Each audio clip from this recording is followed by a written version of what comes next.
Allah itu tidak pernah terhalang. Yang terhalang siapa? Hamba. Allah itu tidak pernah jauh. Yang merasa jauh, hamba. Allah tidak pernah jauh. Yang merasa jauh, hamba. Ini ingat ya. Dekatnya Allah Subhanahu wa taala kepada kita lebih dekat dari yang kita bayangkan. Maka disebutkan lebih dekat dari urat nadi. Itu ungkapan yang menunjukkan bahwa dia aqrab ilaina mimma alimna. Dia lebih dekat kepada kita daripada yang kita tahu. Kita sholat, tapi kalau kita nggak connect kepada Allah, itu sholat habis nanti. Gitu maksudnya ya. Ketika kita sedekah, lalu tidak menganggap sedekah ini hartamu ya Allah, rezeki darimu, maka aku kembalikan kepada hambamu. Itu langsung dia kekal. Sederhana ya? Sederhana penjabarannya. Apalagi zikir. Bapak zikir pengen sakti atau ingin mendekat kepada yang maha sakti? Kalau ingin mendekat langsung dia kekal. Berarti zikirnya dihadapkan kepada wajahnya.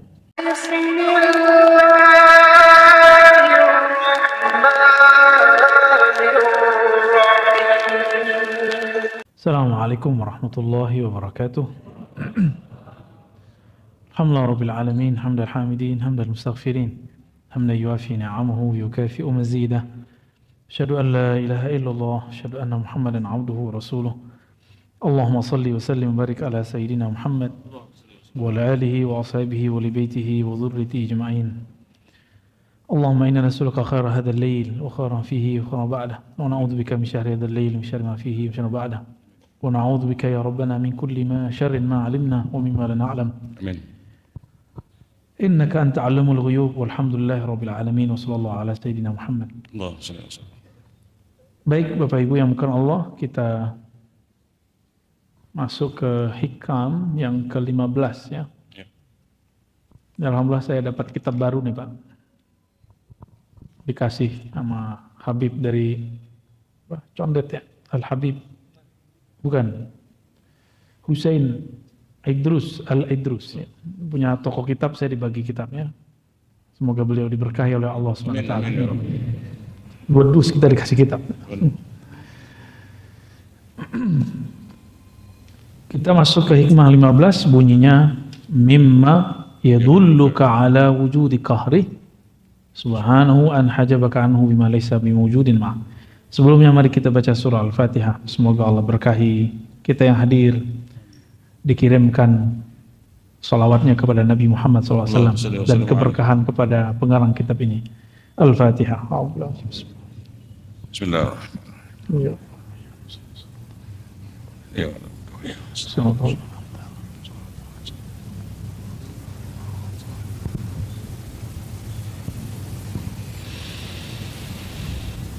Mimma yadulluka ala wujudi qahri, yang menunjukkan hebatnya Allah. Apa itu? Ia membuat atau ia menghalangimu atau dia menciptakan tabir antara engkau dan dia, bima laysa bimawjudin ma'. Sedangkan hijab itu sendiri tidak ada pada dia. Hijab itu ada pada kamu, gitu maksudnya. Allah itu tidak pernah terhalang. Yang terhalang siapa? Hamba. Allah itu tidak pernah jauh. Yang merasa jauh, hamba. Allah tidak pernah jauh. Yang merasa jauh, hamba. Ini ingat ya. Dekatnya Allah Subhanahu wa taala kepada kita lebih dekat dari yang kita bayangkan. Maka disebutkan lebih dekat dari urat nadi. Itu ungkapan yang menunjukkan bahwa dia aqrab ilaina mimma alimna. Dia lebih dekat kepada kita daripada yang kita tahu. Maka saya sering mencontohkan, mulai dari uban, mulai dari kita punya jerawat, punya kulit. Itu alisnya udah beruban Pak. Nggak ngerasa kan? Enggak buat juga kan? Enggak. Siapa yang buat? Dekat sekali. Enggak ada bagian di tubuh ini kecuali semua diatur oleh Allah Subhanahu wa taala. Maka apapun kejadian kita sebenarnya memang sudah diatur. Ya. Kita tunggu saja time yang baik darinya. Sebelum Allah menciptakan alam, Allah gimana? Sendiri ya? Allah sendiri? Sekarang berdua apa sendiri? Yang bilang dua musyrik. Ya. Bahkan alam ini, kita ini pancaran objek dari kunnya. Kun itu keluar daripada kudrah dan iradah. Ya, masih ingat ya?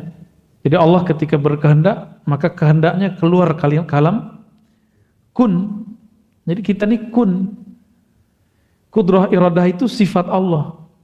Efek dari kun itu namanya fi'il Allah, perbuatan Allah. Maka kita ini perbuatan Allah. Jadi sedekat apa kita kepada Allah? Sedekat perbuatan kepada yang berbuat. Ya, pusing dah ya. Ini masuk ke bab ma'rifat ya. Jadi emang bahasanya begini. Maka Imam Ibnu Ayyad ya, Ibnu Abbad di sini menukil ayat kullu syai'in halikun illa wajha. Segala sesuatu itu pasti binasa kecuali wajah Allah Subhanahu wa taala. Wajah Allah itu, nah ini bukan tauhid yang versi luar sana. Istilahnya sama, maknanya berbeda. Wajah Allah pada zatnya, jadi wajah itu artinya menghadap. Apabila Allah menghadap ke wajahnya disebut uluhiyah. Jadi apa yang ada pada zatnya? Keesaan. Allah Maha Esa. Lalu wajah Allah pada makhluknya itu namanya ciptaan. Maka ciptaan ini yang tidak menghadap kepada Allah, dia akan binasa. Walaupun sekarang dia misalnya jadi orang hebat, tapi jika dia tidak berhadap kepada Allah, dia akan hancur. Kullu syai'in halikun illa wajhah. Segala sesuatu akan binasa kecuali wajahnya. Boleh diartikan yang menghadap kepadanya. Kita sholat, tapi kalbu kita nggak connect kepada Allah, itu sholat habis nanti. Gitu maksudnya ya. Ketika kita sedekah lalu tidak menganggap sedekah ini hartamu ya Allah, rezeki darimu, maka aku kembalikan kepada hambamu. Itu langsung dia kekal. Sederhana ya? Sederhana penjabarannya. Apalagi zikir. Bapak zikir pengen sakti atau ingin mendekat kepada yang maha sakti? Kalau ingin mendekat langsung dia kekal. Berarti zikirnya dihadapkan kepada wajahnya. Wajah rububiyahnya. Jadi rububiyah itu adalah menghadapnya makhluk kepada sang khalik. Itu disebut wajah rububiyah. Ya. Maka makhluk yang menghadapkan hatinya kepada Allah, menghadapkan ruhnya kepada Allah, Allah akan kekalkan dia dengan nikmat surga. Khalidina fiha, ya. Di dalam Sahih Bukhari itu, Sahih Muslim juga ada sebuah riwayat Nabi pernah bersyair dengan syair-syairnya orang-orang dahulu. Jadi Nabi ini suka bersyair. Jadi kalau orang sekarang berdendang lah. Kata beliau, asdaqu baitin qalatish syu'ara. Bait-bait syair yang bagus, yang terbaik, yang dikalamkan syu'ara, itu kalam Labid.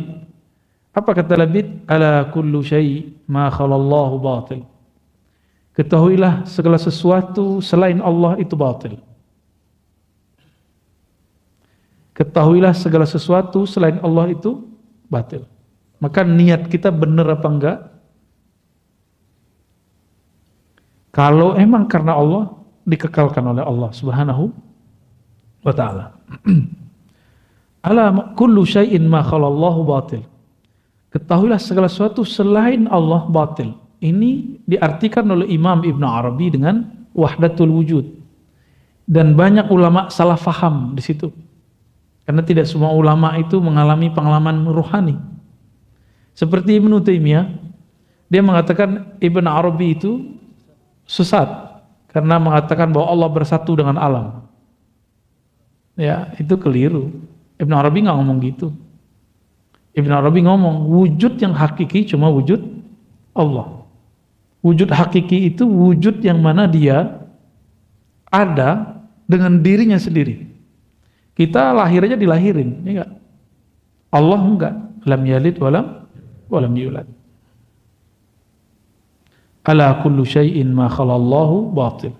Segala sesuatu selain Allah batil, maka di mana saja, apa saja yang di dalamnya tidak ada nama Allah, dia batil.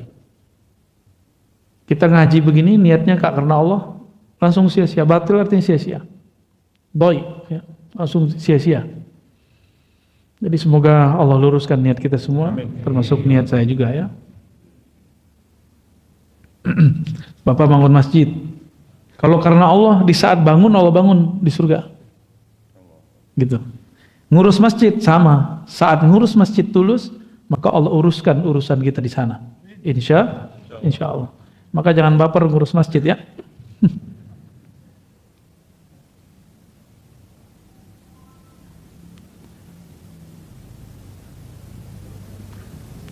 Imam Abul Hasan Syadzili pernah ngomong begini, inna lananzur ilallahi bi basaril imani wal iqan. Kita memandang kepada Allah dengan pandangan iman dan yakin. Maka kita nggak perlu dalil. Jadi orang yang minta dalil, bukti, berarti dia kurang percaya kepada Allah. Nastadillu bihi alal khalq. Hal fil wujudi syai'un siwal wahidil haqq. Fala narahu in kana walubda fanarahum kal haba' fil hawa in fattashtahum lam tajidhum syai'a. Masa makhluk dijadikan bukti adanya kholik? Nah, ini versi ahli tasawuf. Ya, kita boleh garis ya. Mutakallimin,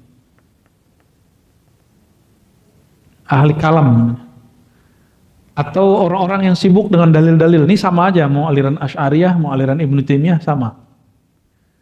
Mereka membutuhkan dalil.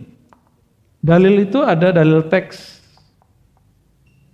ada dalil alam atau ciptaan. Mana dalil ada Allah? Qul huwallahu ahad. Itu teks. Ayat sekian, nomor sekian. Lalu ada orang berdalil dengan ciptaan. Apa bukti ada Allah? Apa bukti ada Allah? Ada ciptaan. Ini versi mutakal. Jadi dia kemudian mengatakan karena ada ciptaan berarti ada Allah yang mencipta. Versi siapa? Oke. Kalau ahlul azwaq atau orang ihsan, ahli ihsan, nggak begitu. Allah lah dalil bahwa dirinya ada, bukan alam. Apa dalil Allah ada? Allah itu sendiri. Apa bukti madu itu enak? Cobain aja sendiri. Gitu. Nggak perlu pakai dalil gula, gitu nggak perlu. Apa bukti bahwa air apa? Senangnya apa? Air kelapa. Air kelapa menyegarkan. Coba minum sendiri. Nggak perlu pakai misalnya perbandingan-perbandingan. Nah, orang-orang ini ahli kalam dia butuh analog. Maka dia menganalogkan di sini, buat teori-teori, disebut kias, kias-kias di sini. Dan Allah memang mengajarkannya, membolehkannya. Ya, boleh kita berdalil dengan kias. Allah kan nyuruh. Gitu. Lokana fihima, apa? Seandainya di dalam pada langit dan bumi itu ada lebih dari satu Tuhan atau ada dua Tuhan, maka dia akan rusak misalnya gitu. Nah, ini bentuk-bentuk silogisme yang Allah buat di Quran. Jadi apa bukti Allah ada? Ya Allah itu sendiri. Nggak perlu pakai. Nah, kita mau misalnya bapak-bapak ini mau ngelamar seseorang, nanya ini orang baik nggak sih? Karena kita nggak dekat sama dia, nggak menyaksikan, kita minta tolong orang bercerita. Berarti kita cari dalil. Kalau udah ketemu orang ini gimana? Nggak perlu nanya orang lagi. Ya, benar nggak? Fa'aghnana dzalika 'anid dalil wal burhan. Ya, karena kami percaya kepada Allah, karena Allah itu sendiri, nggak perlu pakai bukti. Gitu maksudnya. Bagi beliau alam semesta ini bukan bukti Allah ada. Justru karena Allah adalah alam ini ada. Dibalik. Ya. Bukti punya nyawa, badan bergerak, punya ruh, itu kata orang ahli kalam. Kalau ahli ihsan enggak. Kamu hidup itu karena si nyawa itu, karena ruh itu. Itu maksudnya, ya.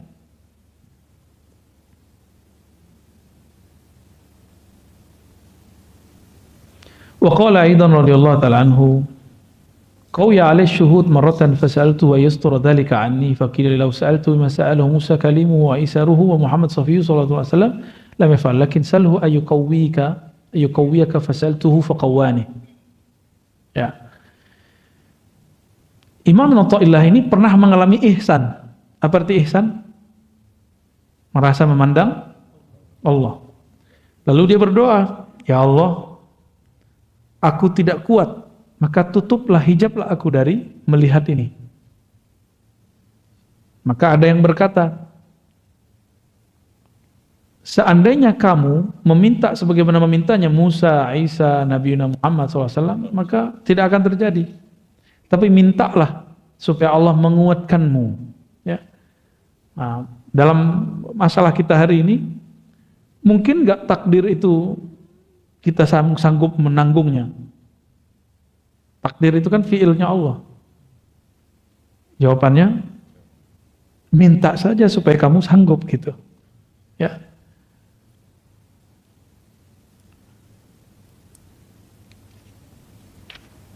Wah, ini agak panjang habis ini nih ya. Oleh karena itu, teks kita yang menyebutkan tadi, tanda hebatnya Allah, Allah itu membuat penghalang antara kamu dan dia, kamu dan Allah, dengan sesuatu yang sesuatu itu tidak ada padanya, tapi ada pada kamu. Gitu. Allah butuh matahari nggak? Enggak. Tapi yang kita lihat, ini hijab. Hijab itu bukan berarti kayak penghalang begini, ini penghijab mata. Ada penghijab hati. Karena kita melihat matahari mengeluarkan cahaya. Dari cahaya itulah kemudian tumbuh-tumbuhan hidup, misalnya gitu. Berarti kita terhijab oleh matahari. Yang kita lihat mataharilah yang menyebabkan itu semua berkembang. Kita minum. Kita terhijab oleh air. Kita mengira airlah yang menyegarkan. Ini hijab semua. Ya. Jadi dalam bab ilmu ihsan dibalik. Jadi kalau saya minum, seharusnya saya memandang bukan airlah yang menyegarkan, tapi Allah. Nah, itu udah jadi sufi itu, Pak. Ya. Gampang jadi sufi ya? Cobain aja.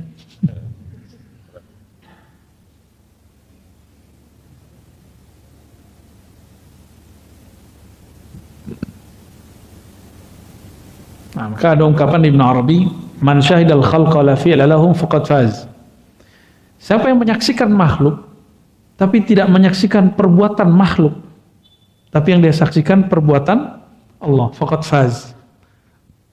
Orang ini beruntung. Wa man syahidahum, siapa yang menyaksikan mereka, la hayata lahum, mereka tidak punya hidup kecuali hidup dari Allah. Faqad jaz, dia sudah lolos. Lolos kemana? Lolos fana dalam sifat Allah. Sedangkan yang pertama, fana dalam fi'il Allah. Wa man syahidahum 'ainal 'adami faqad wasal.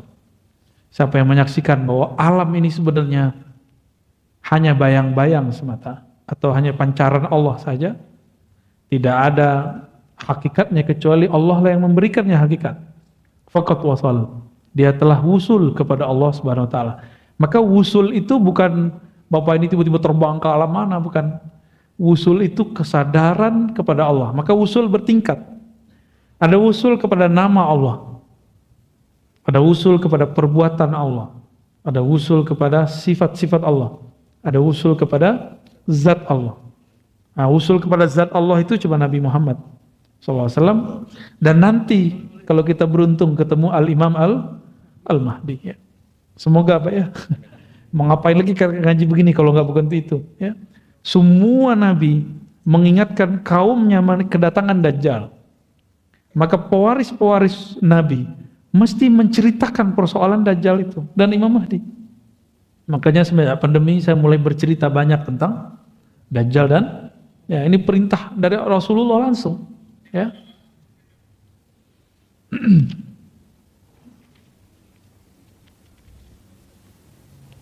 Wah, habis ini panjang, Pak. Tapi intinya sama, ya. Intinya sama. Itu kita skip aja ya. Isinya sama.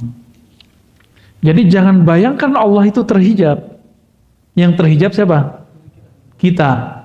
Karena cara pandang kita. Bapak kalau masih menganggap air yang menyegarkan masih terhijab. Bukan berarti kita nggak perlu minum air. Justru saat meminum air itulah pakaikan adab. Ya Allah, dengan namamu aku mau minta kesegaran. Gitu. Bukan berarti kita nggak akan minum obat. Justru kita berdoa, ya Allah, ini obat kata dokter, Rasul mau memerintahkan aku untuk berobat, maka aku berobat. Tapi aku tahu kesembuhan darimu ya Allah. Kayak gitu. Jadi bermanja-manjalah dengan Allah Subhanahu wa ta'ala. Ma taraka minal jahli, ya, kita lanjut. Tidaklah meninggalkan kejahilan.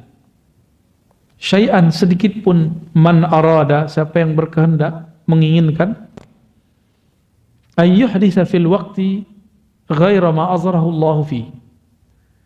Agar terjadi suatu, misalnya khusyuk gitu ya, atau merasakan getaran-getaran kolbu, atau pengen misalnya mi'raj gitu. Tapi sebelum saatnya. Pengen jadi mursyid sebelum saatnya. Itu gawat itu. Ya, pengen jadi mursyid nggak Pak? Pengen jadi mursyid nggak? Tahu mursyid nggak? Oh, yakin kuat.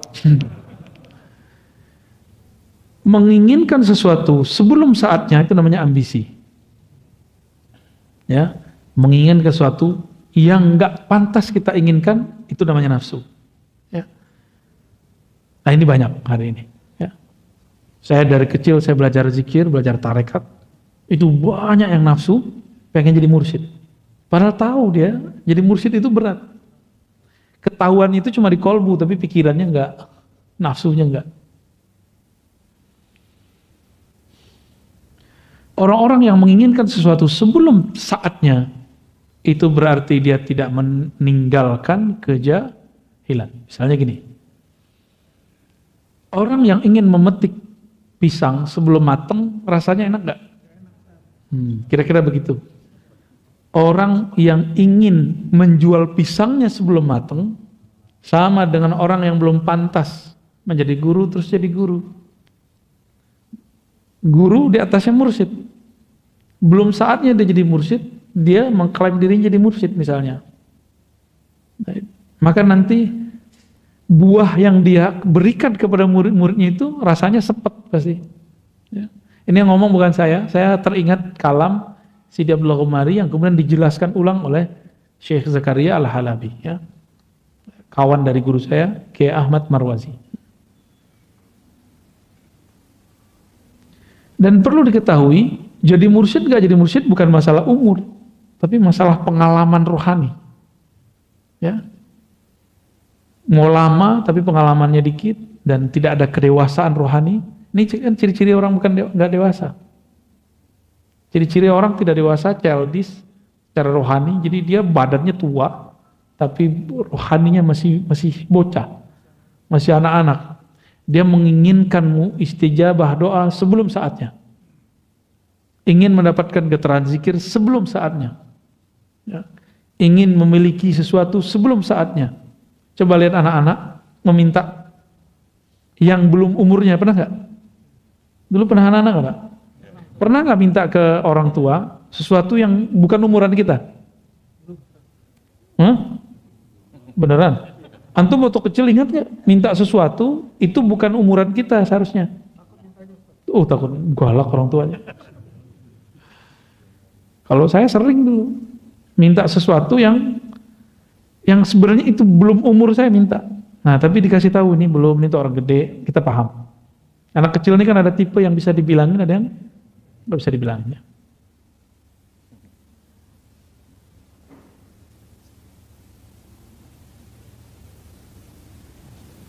Nah ini banyak hari ini ya, orang-orang nggak sabar, ya, nggak sabar dengan kondisinya. Yang pengen menikah sebelum saatnya, pengen punya anak sebelum dikasih, akhirnya jadi ya, yang belum dapat anak ya sudahlah, berarti memang itu belum jatah dapat anak, udah selesai itu. Ya. Sederhana sekali. Hikmah yang ke-18. Berapa di situ? 25. Di kitab saya 18 ya. Yang panjang tadi digabung. Ihalatukal a'mala ala wujudil faragh min ru'unatin nafs. Ya, 26 di situ ya. Ciri-ciri orang, kalau bahasa Jawanya apa? Goblok. Kalau bahasa sini apa? Bodoh. Jahil. Ya, PA. Wah, itu bahasa ente tuh. Cung. Ihalatukal a'mal ala wujudil faragh min ru'unatin nafs. Engkau menunda-nunda satu amal padahal ada waktu yang luang. Itu ciri-ciri ru'unat an-nafs. Kekacauan, kebodohan, kalau bahasa kasar itu kegoblokan. Ya, an-nafs, jiwa. Tanda, kalau bahasa saya, ini tanda jiwamu labil. Waktu kosong malah dia biarkan. Nanti ketika sibuk berandai-andai. Coba kalau luang, dikasihlah luang WFH. Benar? Tapi sama aja.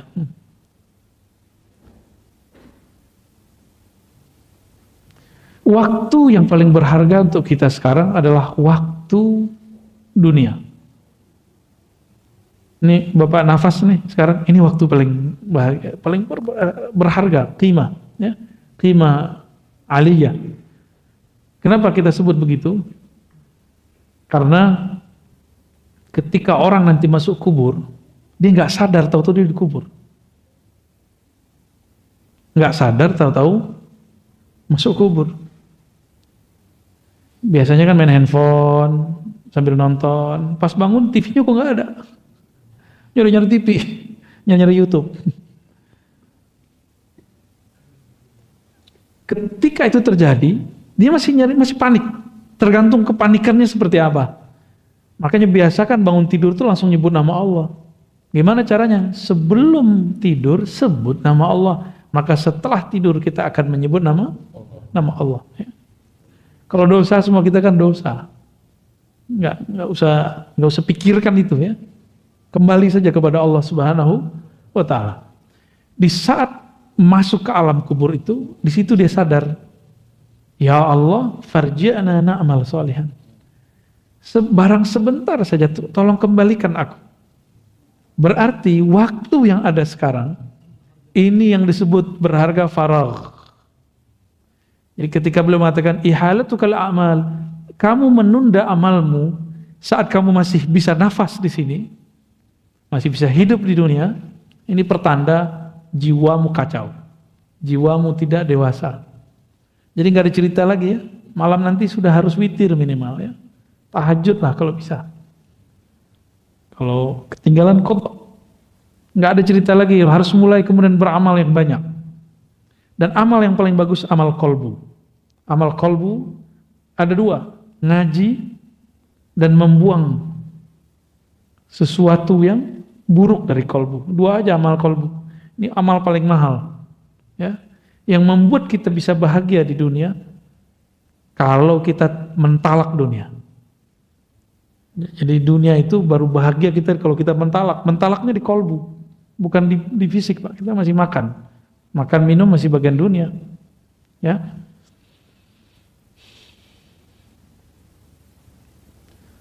Maka orang-orang yang melalaikan masa-masa di dunia ini, itulah orang yang paling kacau jiwanya, paling labil jiwanya.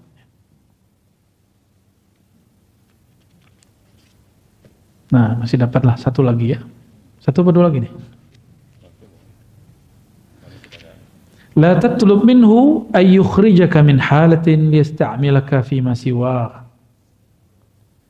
Falau aradaka lasta'malaka min ghairi ikhraj. Ini orang ngeluh, ya Allah, kapan saya khusyuk? Pernah gitu enggak? Ya Allah, kapan? Banyak kan kapannya? Benar? Nah, apa jawaban Ibnu Thailah? Nih, kamu pahami. La tatlub minhu. Jangan kamu minta darinya kapan dia akan memindahkanmu dari satu hal ke hal yang lain. Karena jika dia mau, belum kamu mau, kau sudah pindah. Gitu. Itu maksudnya. Sebelum engkau mau, Allah akan pindahkan dirimu. Falau aradaka lasta'malaka min ikhraj, tanpa perlu kemudian terjadi ujian-ujian berat. Ya. Wali-wali Allah ini kan misterius. Ada orang jadi wali karena dia cuma mengasih makanan anjing. Kadang jadi wali karena dia cuma minggirin batu atau duri dari jalan. Ternyata wali itu sederhana. Orang yang mengambil sifat-sifat Allah lalu dia kemudian tancapkan dalam dirinya. Allah itu punya sifat rahmah, penyayang, benar. Maka dia menyayangi makhluk. Ini jalur pintas jadi wali Allah. Mau jadi wali Allah? Ya maulah kita ya. Dengan menyayangi semua makhluk, ya.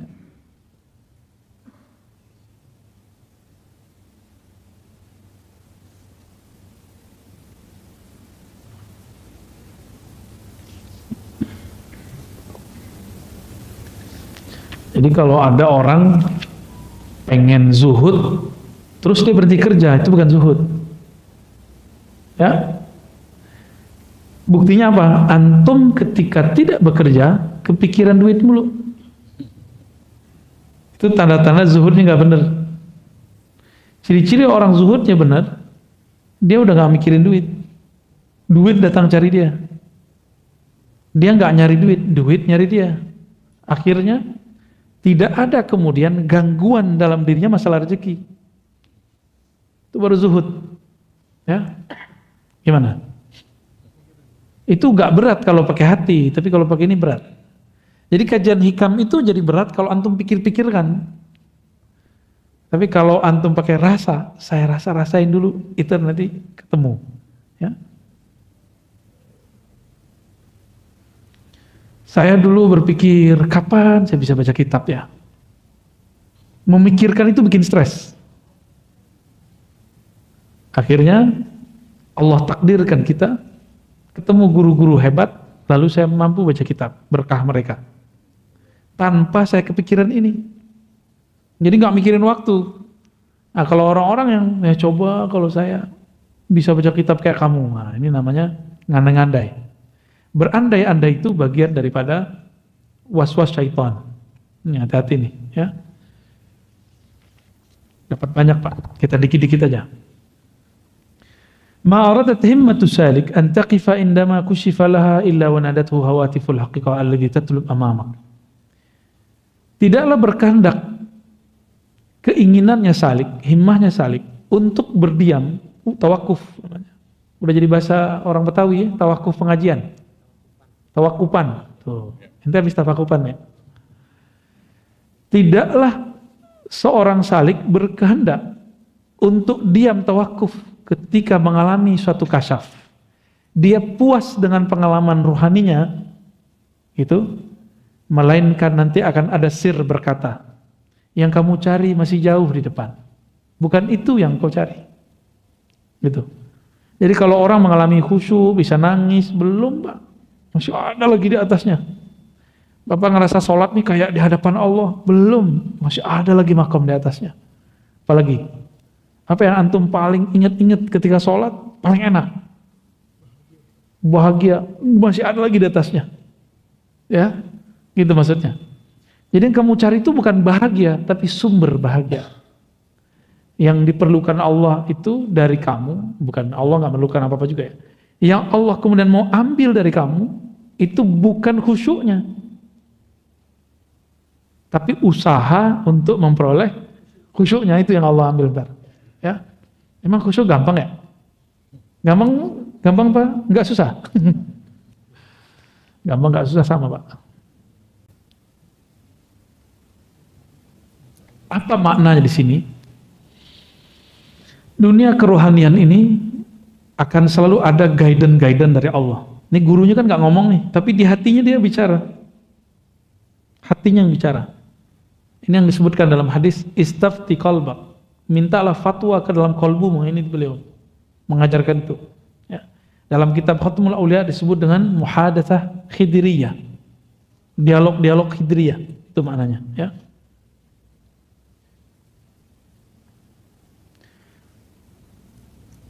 Maka di sini Imam Shustari namanya mengatakan fala taltafit fis sayri ghairan fa kullu ma siwallahi ghairun fattakhidh dzikrahu hisnan. Jadi kalau kita sampai di melewati satu perjalanan, tujuan kita mau ke Bandung, pas di tol jalannya bagus nggak? Pemandangannya bagus nggak? Berhenti nggak di situ? Kalau berhenti di situ berarti kita lupa dengan tujuan. Ya. Nabi mengatakan kun fid dunya ka'abir sabil. Hendaklah kamu berada di dunia seperti orang yang abir. Abir itu yang melewati, sabil jalan. Ya, anak jalanan. Musafir. Maksudnya apa? Bapak pernah ke luar negeri, pasti sebagian. Kalau ke luar negeri bawa banyak koper gimana? Gak usah ke luar negeri. Beda provinsi, bawa koper banyak-banyak, ribet nggak? Itu koper, ada koper tanah, ya, koper rumah, koper rekening, koper apa lagi tuh? Koper kontrakan, tuh ya, kosmetik. Ini kopernya isinya tanah. Kita kalau kebanyakan tanah, Bapak itu mau pindah alam, susah bawanya. Karena tanahnya mau dibawa gimana? Berat, Pak. Rumah tuh. Jadi yang punya tanah tuh wakafin lah, segera kemana kayak diwakafin. Ya. Yang diem tanahnya wakafin ke orang. Wakafin ke masjid, ke yayasan, ke pesantren. Ya, segera keburu mati, ditanyain semua. Dan mengerikannya di sana, kekayaan kita itu diperiksa, kalau biasa mungkin setengah hari, sehari. Nabi Sulaiman itu 2000 tahun. Itu ukuran dunia 2000 tahun, di sana 2 hari. Tapi kalau kita diperiksa orang sekian jam, gimana perasaannya, Pak? Pernah nggak? Lamanya bukan main itu. Oleh karena itu, apabila kita mengalami pengalaman spiritual, jangan asik dengan itu. Pengalaman spiritual ini anggap saja hiburan, busyra. Ya. Maka saya nggak sibuk-sibuk amat dengan pengalaman mimpi segala macam, tapi beberapa yang perlu ceritakan kita ceritakan. Ya. Wala tabarrajat dhahirul mukawwanat illa nadathu haqa'iquha innama nahnu fitnatun fala takfur. Ketika seseorang tersilaukan oleh suatu kejadian, suatu pengalaman, ini biasanya orang kalau belajar zikir ada rasa merinding-merindingnya, nangis-nangisnya, apalagi hangat-hangatnya. Rasa-rasa itu semua bukan itu yang kita cari. Karena itu masih makhluk. Kalau masih ada rasanya, kalau masih ada hangatnya, dinginnya, semua itu makhluk. Ya. Jadi Allah bukan panas, dingin. Allah bukan ketika kita zikir itu nangis, itu bukan Allah, itu kita. Baik. Nanti kan kalau kita bilang, kalau kita zikir, Allah itu bisa nyandain sebenarnya. Apa kata Allah? Ya kamu, aku kan gak pernah kemana-mana, ngapain dipanggil-panggil? Ya, zikir, ya Allah, Allah, Allah, Allah. Allah ngomong, aku bersamamu dimanapun engkau berada. Maka sebenarnya zikir-zikir kita itu tidak pernah membuat kita jadi wali, Pak. Zikir itu haknya badan, haknya kolbu.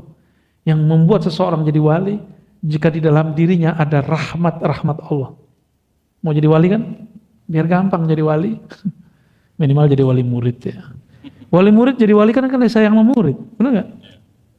Maka wali Allah karena dia sayang kepada makhluk Allah subhanahu wa ta'ala. Nah, setiap kali terjadi pengalaman-pengalaman yang menghalangi kita kepada Allah, maka berkatalah hakikat-hakikat ini. Kami ini hanya ujian. Janganlah engkau kufur. Innama nahnu fitnatun. Kami ini hanya ujian, fala takfur, jangan kufur. Ya, ini hati-hati di situ.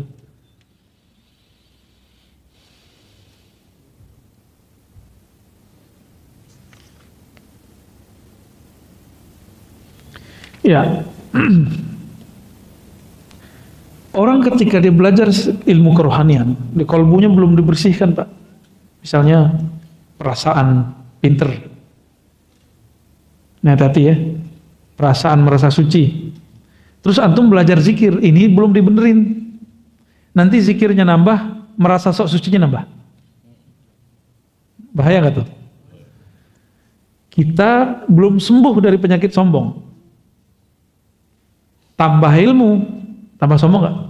Tambah sombong. Ya, ini hati-hati di sini.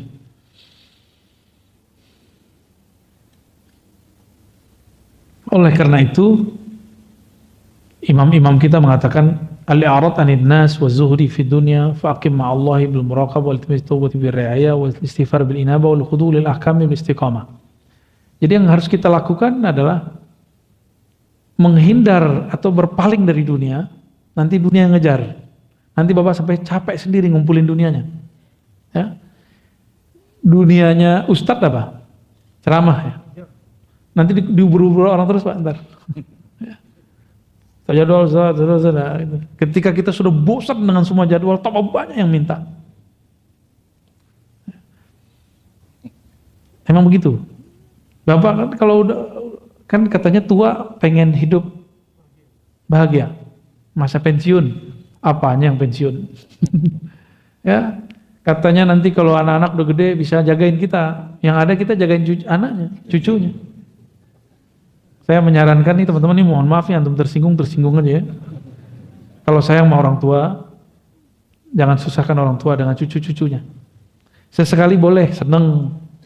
Jadi sama orang tua itu ya, buatlah mereka kasih fasilitas senikmat-nikmatnya. Biar orang tua itu nyaman. Ridho orang tua kita jadi wali Pak. Gampang tuh? Tuh ridho walidain.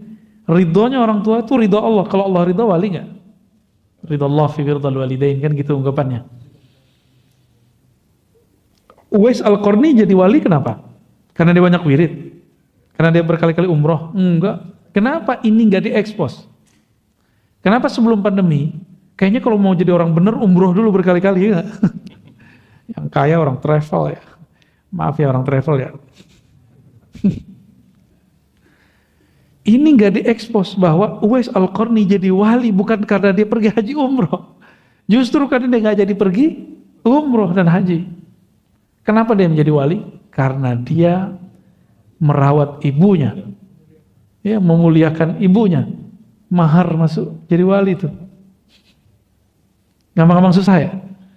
Ya enak nih ngomongin doang, ntar kalau udah ketemu orang tuanya bingung. Wah masih ada. Cukup lah ya, udah dapat banyak ini. Ada titipan pertanyaan Ustaz. Ya. Assalamualaikum warahmatullahi wabarakatuh. Ada pertanyaan Ustaz, meluruskan stigma negatif kepada tasawuf. Ada yang bilang ini sesat ataupun bid'ah. Mohon penjelasan Buya tentang beda tasawuf, akhlak dan tazkiyatun nafs. Yang kedua, apakah tasawuf harus bertorikoh?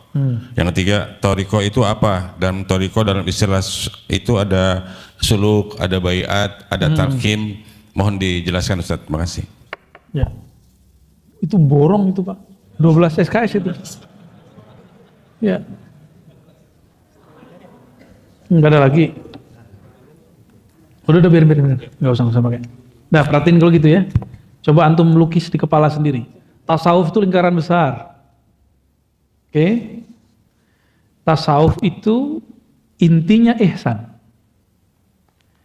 Fikih itu intinya Islam. Akidah itu intinya iman. Oke. Tasawuf yang besar itu untuk mendapatkan ihsan, beribadah seakan memandang Allah, merasakan kedekatan Allah, apa yang harus dilakukan? Maka ada namanya proses tazkiyah. Ya. Proses apa namanya? Tazkiyah. Proses tazkiyah ini ada kurikulumnya. Kurikulumnya disebut metode. Metode itu bahasa Arabnya torikoh. Ya, jalan, metode. Maka di situ kalau bertanya apa beda tasawuf dan akhlak? Kalau sudah dibenerin tazkiyahnya ini, jiwanya, maka akhlaknya akan menjadi bagus. Jadi akhlak itu buah dari tazkiyatun nafs yang ada dalam tasawuf. Lucunya, ada orang mengharamkan tasawuf tapi membuat kajian kitab tazkiyatun nafs. Benar ya? Tazkiyatun nafs itu satu bab dalam tasawuf. Gitu ya? Tazkiyatun nafs satu chapter dalam bab tasawuf. Kitab tasawuf nih, ini kitab tasawuf. Satu babnya tentang tazkiyatun nafs. Karena ada namanya jiwa amarah, bisu, jiwa mulhamah, ya. Jiwa ya, lawamah, mulhamah, kemudian mutmainnah. Kalau dia dibersihkan tazkiyah, maka dia akan naik ke makom atasnya, naik ujungnya nanti mutmainnah. Kalau mutmainnah tinggal naik doang. Itulah disebut mi'raj. Jadi isra'-nya jiwa dari ammarah bisu kepada mutmainnah. Mi'rajnya jiwa dari mutmainnah ke radhiyah mardiyah ke kamilah, ya. Itu kalau dikaitkan dengan Isra dan Mi'raj. Sudah bisa bedain? Tasawuf itu rumah besar, tujuannya agar mendasarkan kedekatan kepada Allah, yaitu ihsan. Di dalamnya ada satu bab namanya tazkiyatun nafs.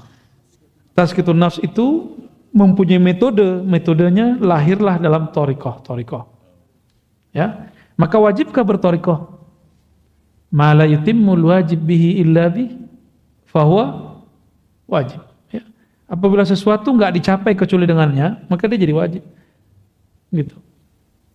Jadi misalnya nih, supaya saya seger, saya harus minum, maka minumnya jadi wajib. Supaya pintar harus sekolah, maka sekolah jadi wajib. Di zaman Nabi ada sekolah nggak? Ada nyantri nggak? Ada rumah tahfiz nggak? Tapi supaya orang hafal Quran, maka perlu dibuka madrasah, ma'had, rumah tahfiz. Gitu. Ini lucunya orang yang mengharam-haramkan tasawuf. Dia buat bid'ah sendiri. Dia buat metode ini, metode itu, daurah ini, daurah itu, rumah tahfiz ini dan itu. Itu kan metode. Metode menghafal cepat, metode hafal begini. Kenapa dalam menghafal boleh ada metode, tapi dalam tazkiyah nggak boleh beda metode? Nabi beda sahabat, beda cara loh. Ada sahabat pelit, nanya, wahai Rasulullah, amal terbaik apa? Nabi jawab, engkau ngasih makan anak yatim, engkau ngasih makan orang susah. Ada sahabat yang kismin. Tahu kismin nggak? Nanya, wahai Rasulullah, amal terafdol apa? Nabi bilang, iman di kolbu. Ada orang nanya, orangnya pemarah. Nabi bilang, la taqdab falakal jannah. Kamu sabar aja, masuk surga. Kayak gitu Pak modelnya. Jadi Nabi itu beda sahabat, beda metodologis. Tarekat yang stagnan akan hancur dimakan zaman. Maka di zaman kita mesti merevisi kurikulum thariqah. Namanya nggak usah direvisi. Kayak namanya ditambahkan aja kayak di Timur Tengah itu, Naqsyabandiyah, Khalidiyah, Qadiriyah itu nanti ada nama-nama tambahannya. Samaniyah, Qaribiyah, Samaniyah apa gitu. Jadi mereka suka menambahkan di belakang sebagai bentuk ada revisi dan tajdid. Di Indonesia kan terlalu mensuci-sucikan thariqah. Oh begini kata guru kita. Ya, kalau udah nggak relevan dengan zaman ini gimana dong? Gurunya sudah wafat masuk alam sono. Ya, maka thariqah pun mesti thariqah yang mu'tabarah. Pertama, yang kedua mesti mursyidnya arif kepada Allah Subhanahu wa ta'ala. Mesti. Kalau enggak, bukannya malah tambah dekat, tambah jauh. Ya. Mau mendekat kepada Allah malah tambah jauh. Gitu. Ya, wallahu a'lam bishawab. Tadi apa lagi? Dalam thariqah itu ada istilah suluk, baiat dan talqin. Bisa dijelaskan Ustaz? Waduh, bolong lagi. Suluk itu menempuh jalan. Jadi Bapak nih, kata guru, kamu amalkan ini. Bapak mulai ngamalin, itu suluk namanya. Suluk itu ada yang formal, berkhalwat, ada yang informal, atau ada yang temporal. Yang temporal ini yang biasa kita kerjakan. Misalnya Bapak Ibu ini diijazahkan guru untuk berzikir 1000. Nah itu temporal 1000 doang. Kalau khalwat, jadi suluk bentuknya khalwat, bisa 10 hari, bisa 30 hari, bisa 4. Terserah berapa perintah guru. Syekh Abdullah Faiz Dagestani, seorang mursyid Naqsyabandiyah, gurunya Syekh Haqqani. Kan terkenal ya Syekh Nazim Haqqani. Itu beliau kalau lagi suluk Pak, antum nggak sanggup, nih, aneh nggak sanggup. Mikirin dunia wudu, mikirin dunia wudu. Lupa kepada Allah wudu, teringat dunia mandi tobat. Ya, itu thariqah beliau tuh. Jadi Naqsyabandiyah beliau sudah beda dengan Naqsyabandiyah sebelumnya. Di Naqsyabandiyah sebelumnya mandi cukup di awal mau zikir, mau talqin zikir. Beda dengan Qadiriyah sebelumnya, udah beda-beda tuh. Syekh Abdullah Faiz kemudian meringkasnya, gitu. Kan nggak mungkin Pak, beliau ngajarin Bapak gitu. Ada yang mau belajar thariqah sama saya, ntar saya gituin gimana? Kamu lupa kepada Allah, wudu. Ingat dunia, mandi. Ya bisa mandi 50 kali sehari. Kita ini hidup di akhir zaman, insya Allah banyak rukhsah Pak. Insya Allah banyak rukhsah. Yang penting tasdik saja kepada wali-wali Allah ya. Nah, kitab ini kan yang nulis wali Allah. Maka kita tasdik kepada isinya. Tasdik itu membenarkannya, ya. Jadi tidak ada lagi pertanyaan tasawuf ada nggak di masa Rasul? Ya salah. Ya. Malam tadi saya mengkaji dari Alif Lam Mim sampai berapa ayat? 3 ayatnya. Sisi tasawuf dalam surat Al-Baqarah. Setiap ayatnya ada. Tasawuf itu membahas mulai dari bab niat, taubat sampai kemudian mahabbah ridho. Jadi kalau orang nanya, khusyuk masuk di tengah-tengahnya. Adakah tasawuf di Quran? Banyak. Setiap ayat sabar itu tasawuf. Setiap ayat syukur tasawuf. Setiap ayat ikhlas tasawuf. Setiap ayat-ayat yang menyebutkan amal ruhani, maka itu tasawuf. Gitu ya? Paham ya? Jadi masih mau nanya, ada tasawuf nggak di Quran? Ya itu tasawuf. Beres, cukup. Ustaz, ada satu lagi nih Ustaz. Cukup, ada satu lagi. Pertanyaan, Assalamualaikum dari Pak Taufik. Dalam menyebarkan dan menyampaikan agama Islam dahulu Rasulullah telah memberikan dakwah suri tauladan tentang cara-cara berdakwah, menjalankan 3 kaidah, berdakwah, hikmah, mauizah hasanah, kemudian mujahadalah billati ihsan. Pertanyaannya, fenomena yang terjadi sekarang banyak ustadz yang tidak menjalankan kaidah dakwah yang dicontohkan Rasulullah. Kira-kira kenapa dan kenapa bisa terjadi? Yang kedua, hadis Bukhari mengatakan sampaikanlah walau 1 ayat, yang artinya kita semua pun juga dianjurkan untuk bisa berdakwah walau cuma menyampaikan 1 ayat. Yang pertama saya udah lupa. Fenomena yang terjadi sekarang banyak ustadz yang tidak menjalankan kaidah dakwah. Oke, ya, cukup. Terus yang kedua Ustaz, hadis Bukhari tadi sampaikan walaupun 1 ayat. Dianjurkan untuk bisa berdakwah walaupun cuma menyampaikan 1 ayat. Mohon tips dan ilmunya untuk bekal kita dalam belajar berdakwah walau menyampaikan 1 ayat. Sekarang mah gampang Pak, ada video, dakwah sebar video aja. Ya, dai-dai yang tidak dididik oleh gurunya, mursyidnya, maka mereka yang mendidiknya syaitan. Ya. Dai-dai yang dididik gurunya kan punya guru terus bersambung ke Rasulullah, pasti ada sifat yang mengalir ke dalam dirinya. Apa itu? Mengajar dengan mauizah hasanah. Orang ini banyak lupa bahwa dakwah itu bil urfi, wa'mur bil urfi. Ajaklah orang dengan urf. Apa arti urf? Sesuatu kebaikan yang sama-sama dipahami oleh dia, itu disebut dengan urf. Itu dia. Maka jika ada orang berdakwah dengan sesuatu yang objek dakwahnya nggak ngerti, maka dia bukan berdakwah dengan benar. Adapun kemudian yang disebut dengan wajadilhum billati hiya ahsan, itu ke ahli kitab, apalagi sesama muslim. Ini kan sesama muslim aja saling membid'ahkan. Ya, termasuk aneh. Enggak, kita udah kurang kok, jauh. Saya semenjak pandemi udah jarang banget kok. Kecuali dipancing-pancing dikit. Karena masih ada energi hot di dalamnya. Naik lagi. Kadang sih ya, kadang. Jika di kolbu itu isinya rahmat Allah, maka yang keluar pasti kasih sayang. Tapi jika di kolbunya ada kebencian, berarti selain Allah, maka dakwahnya isinya kebencian. Orang-orang yang ingin mengajak kepada Allah harus tahu dulu jalan kepada Allah, harus mengenal dulu jalan kepada Allah. Bapak mengajak saya ke Nikmah, Japos. Nggak punya GPS, nggak pernah ke sini. Ketemu nggak ntar? Ya. Orang mau mengajak kenal Allah, tapi dia tidak mau menyelami nama dan sifat-sifat Allah, ya salam. Ya. Nah, ini perlu kita garis bawahi bahwa mudah kok jadi dai yang kolbunya bening itu. Warisi saja sifat Rasulullah sallallahu alaihi wasallam. Yang kedua tadi apa? Balighu anni walau ayat. Ini hadis sahih, pemahaman orang banyak nggak sahih. Dimanfaatkan oleh kawan-kawan kita yang berdakwah sebelum mateng. Balighu anni walau ayat bukan berarti ceramah.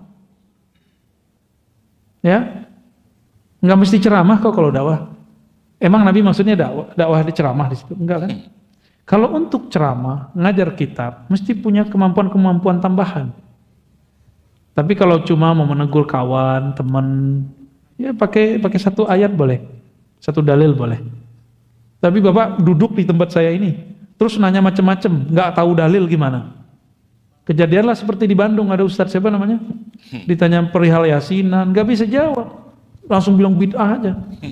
Ya. Yang paling lucu dari tahun 80-an, 90-an ini rame mengenai doa anak sampai ke orang tua, selain anak nggak nyampe. Sering dengar nggak dulu? Iya. Itu kan kacau itu. Itu orang ingin menyampaikan satu ayat, itu doang yang dihafal, tapi salah paham karena hanya mengenal satu ayat. Jadi tolong dibedakan ad-da'wah ghair al-fatwa. Fatwa, dakwah itu beda. Jadi kalau antum ini bukan ahli fatwa, nggak pernah belajar fikih, usul fikih, hadis dengan mendalam, cukup berdakwah dengan pengertian memberi motivasi. Jangan bermain di wilayah hukum. Ini baru hijrah 3 bulan lalu, sudah berani membid'ahkan ustadz yang sudah puluhan tahun bersama kitab-kitab yang gundul itu. Aneh Pak sekarang, betul-betul aneh. Baru hijrah kemarin, nggak pernah nyantri, kiai-kiai dibantah. Kalau saya yang dibantah wajar, kan saya anak filsafat katanya.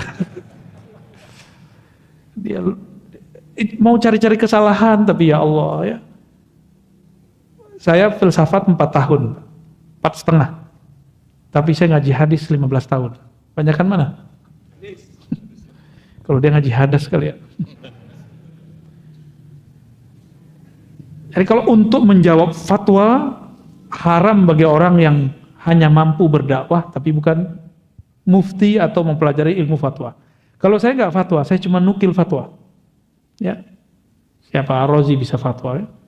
Saya cuma menukil fatwa. Mana fatwa-fatwa yang kemudian luput dari banyak orang, nah kita ulang. Masalah bank, saya nggak pakai fatwa saya sendiri, saya pakai fatwa Darul Ifta Mesir kok. Ya, asuransi segala macam itu saya pakai fatwa sana. Karena saya tidak memandang diri saya mampu berfatwa. Walaupun dapat ijazah dari guru saya dan dibolehkan berfatwa. Ya. Tapi saya nggak lakukan itu ya. Belum saatnya lah. Nantilah ya. Kecuali persoalannya tidak ada di zaman dulu, ada di zaman sekarang dan belum ada yang bahas, baru kita cari dalilnya sendiri. Kira-kira begitu ya. Jadi tolong dibedakan dakwah dengan fatwa. Dakwah boleh dengan satu ayat, tapi kalau fatwa tidak boleh satu ayat. Gitu ya. Khalas. Ada satu lagi sih tapi ini baru tanya.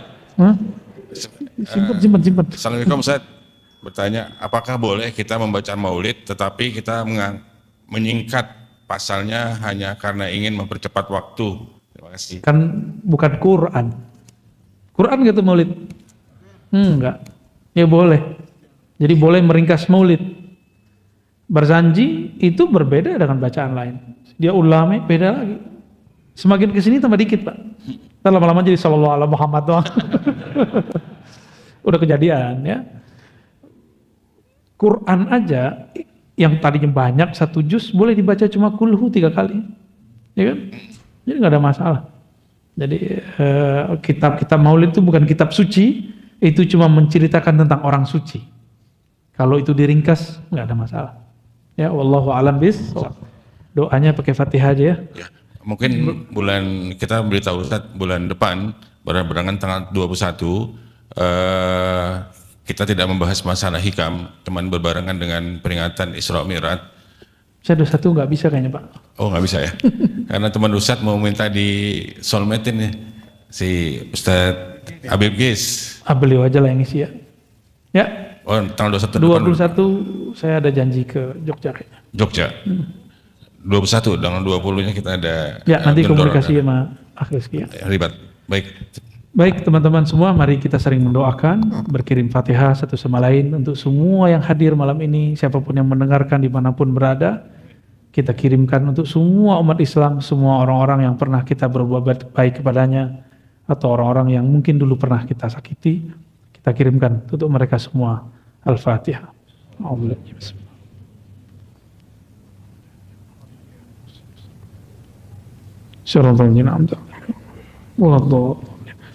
Semoga bermanfaat, semoga kita diridhai oleh Allah Subhanahu wa taala. Doa kafarah majlis, subhanakallahumma wa bihamdika, asyhadu an la ilaha illa anta astaghfiruka wa atubu ilaik.